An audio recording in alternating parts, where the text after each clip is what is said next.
పరుల ద్రవ్యము మీద భ్రాంతి నొందినవాడు పరకాంతలనపేక్ష పడెడువాడు.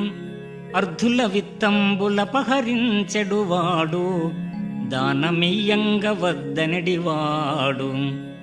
సభల లోపల నిల్చి చాడి చెప్పెడివాడు పక్షపు సాక్ష్యంబు పలుకువాడు.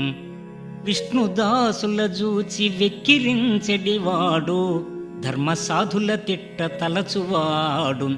ప్రజల జంతుల హింసించు పాతకుండు కాల కింకర గదలచే కష్టముందు. భూషణ వికాస శ్రీధర్మపుర నివాస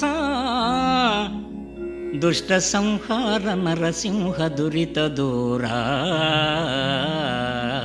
దుష్ట సంహార నరసింహ దురిత దూరా.